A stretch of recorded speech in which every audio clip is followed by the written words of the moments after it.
দেখুন, 23-25-এর ডিএলএড যে মামলাটা, সেটার আহ, বিভিন্ন ইস্যু আছে। কারণ হচ্ছে 23-25-এর ডিএলএড করছে যারা, তাদের মধ্যে শ্রেণীবিন্যাস রয়েছে।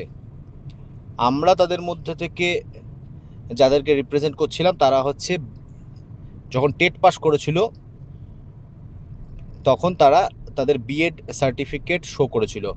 বিএড দিয়ে টেট পাস করেছিল, যেহেতু বিএড দিয়ে টেটে বসাটা তখন গ্রাহ্য করা হতো এবং তখন সেটা এনসিটির গাইডলাইন পারমিট করছিল।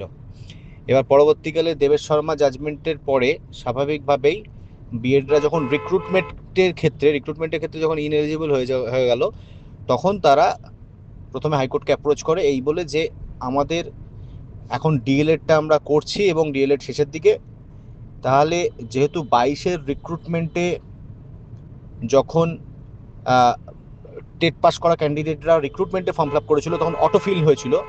অর্থাৎ তখন কিন্তু আহ, আহ, যেটা বোর্ডের ডেটাবেস সেইখান থেকেই নিয়ে নেওয়া হয়েছিল যে তার ট্রেনিং সার্টিফিকেট, ট্রেনিং কোয়ালিফিকেশান কী আছে। তো এবারও তো সেরকম হতে পারে। তো সেই জন্য তারা প্রথমে হাইকোর্টের কাছে দ্বারস্থ হয় এবং বলে যে আমাদের ডিএলএড এর যে এখন পার্সুইং হিসেবে আমরা ডিএলএড যে আছি সেইটাকে আমাদের ডেটাবেসে তুলতে দেওয়া হোক। এই একটা মামলা তারা করেছিল।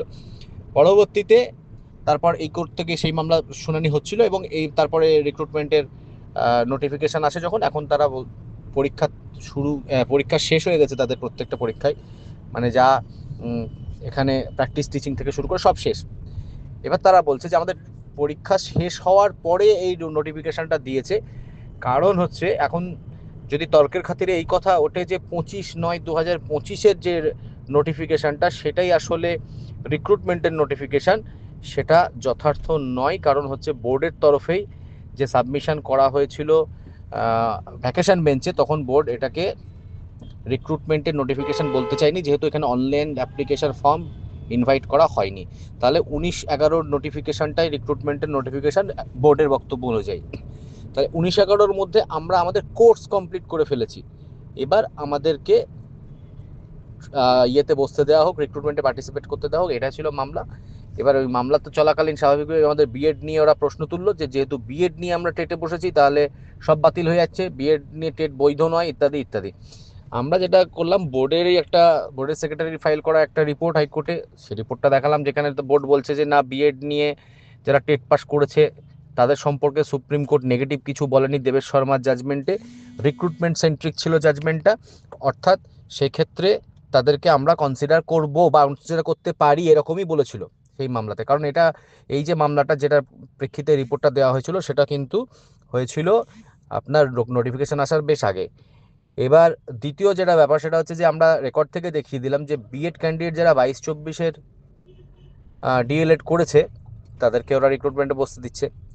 অর্থাৎ যেটা আমরা দেখতে পেলাম বাস্তবে, যে বোর্ড এখানে যে অবজেকশনটা দিচ্ছে, এটা কার অবজেকশন সেটা আমাদের বোঝা সম্ভব হলো না। কারণ রেকর্ড অন্য কথা বলছে। Board bye bye an authority, board কিন্তু এদেরকে পারমিট করছে, বিএড ক্যান্ডিডেটদেরকে পারমিট করছে, কিন্তু এখানে বোর্ডের আইনজীবীরা চরমভাবে অপোজ করছে মামলাটাকে। এটাই মাথায় আমাদের ঢুকছিল না যে এটা কেন এরকমটা হচ্ছে।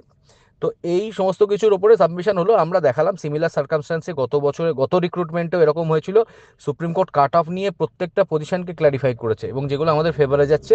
এবং সুপ্রিম কোর্টের দেবেশ শর্মা জাজমেন্টের প্যারাগ্রাফ 80-81, যেটা লাস্ট পেজে আছে, এবং সেখানে যে জাজমেন্টটা সুপ্রিম কোর্ট একটা 3 জাজেস বেঞ্চকে রেফার করেছে, সেগুলো আমাদের ফেভারে। কারণ সেখানে বলেছে একটা স্ট্যাটিউট যখন স্ট্রাইক ডাউন করা হয়, সেইটা সেই দিন থেকে, যেদিন স্ট্রাইক ডাউন করা হচ্ছে সেই দিন থেকেই তার ভ্যালিডিটি। কারণ হতেই পারে, বলতেই পারে, কারণ সবাই তর্কের খাতিরে যেটা উঠছিল এখানটাতে, যে রিক্রুটমেন্ট ক্ষেত্রে সুপ্রিম কোর্ট শুধু রিক্রুটমেন্টকে প্রোটেকশন দিয়েছে যারা এর মধ্যে চাকরি পেয়েছে, তাদেরকে একটা 6 মাসের ব্রিজ কোর্স করে তাদেরকে একটা প্রোটেকশন দিয়েছে। এটা সুপ্রিম কোর্ট তার 8/4/2024 অর্ডারে বলেছে। তাহলে এখানে তো টেটকে সুপ্রিম কোর্ট বাঁচায়নি, তাহলে কেন টেট বাঁচলো? টেট তো তাহলে চলে গেল। এটাই ছিল আর্গুমেন্ট আদার সাইডের। তার উত্তর দেবেশ শর্মার মূল জাজমেন্টেই আছে। যারা সুপ্রিম কোর্টের কাছে তাদের গ্রিভান্স নিয়ে গেছিল বা তাদের অ্যাংজাইটি নিয়ে গেছিল, সুপ্রিম কোর্ট তাদেরই তো ওষুধ দেবে, যারা যায়নি তাদের তো ওষুধ দেবে না। এর আমি যদি মাদার জাজমেন্ট থেকেই, দেবেশ শর্মার মাদার জাজমেন্ট থেকেই দেখতে পাই যে আমার টেট দিয়ে পাশ করার বিএড কে প্রোটেকশন সুপ্রিম কোর্ট সেই জাজমেন্টেই দিয়ে রেখেছে প্যারাগ্রাফ 80-81-এ, তাহলে আমার আর ক্ল্যারিফিকেশনের দরকারটা কি আছে? এইটাই আমরা তুলে ধরার চেষ্টা করলাম। আরও বেশি মানে আরও বেশ কিছু জিনিস এখানে উঠে এসছে। যাই হোক, মোটের ওপর এই ছিল। আর একটা অন্য সিঙ্গেল বেঞ্চের অর্ডারকেও ওরা রেফার করছিল যে এখানটাতে বলা হয়েছে যে এদের পার্টিসিপেশনে করতে দেওয়া যাবে না ইত্যাদি ইত্যাদি। আমরা সেখানেও দেখিয়ে দিলাম যে সেটাও শুধু বিএড এর সাপেক্ষে বলা আছে। আমরা বিএড দিয়ে পার্টিসিপেট করতে চাইছি না, আমরা ডিএলএড দিয়ে পার্টিসিপেট করতে চাইছি। পরিস্থিতির পরিবর্তন হয়েছে এবং ওই অর্ডারটার আর বৈধতা নেই। যখন যেহেতু যাদের যাদের জন্য ওই অর্ডারটা দেওয়া হয়েছে, দুক্ষেত্রে পরবর্তীকালে পরিস্থিতির ক্লারিফিকেশন সুপ্রিম কোর্টই দিয়েছে।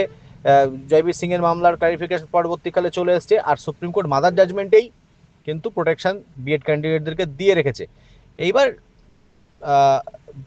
বোর্ড কিভাবে সেটাকে ইন্টারপ্রেট করছে সেটা বোর্ডের ব্যাপার অবশ্যই, কিন্তু এটা মোটামুটি প্রমাণিত যে বোর্ডের যেটা অফিসিয়াল স্ট্যান্ড আর বোর্ডের উকিলবাবুদের এখানে যেটা স্ট্যান্ড, সেটার ক্লিয়ার কন্ট্রাডিকশন দেখা যাচ্ছে। এটা বোঝা যাচ্ছে না এটা কেন এরকম ওরা করছে। ওরা একটা অথরিটি হিসেবে ধরে একটাই স্ট্যান্ড হওয়া উচিত, হয় আমাকে রাখবে নাই বাদ দেবে, কিন্তু কাগজ দেখাচ্ছে যে ওরা আমাকে রাখতে চাইছে, কিন্তু এখানে মুখে বলছে যে আমরা রাখতে চাইছি না। তো এটা এবার কোর্ট কিভাবে বিচার করে, কোর্টের অর্ডারটা বাকি আছে, শুনানি শেষ হয়ে গেছে।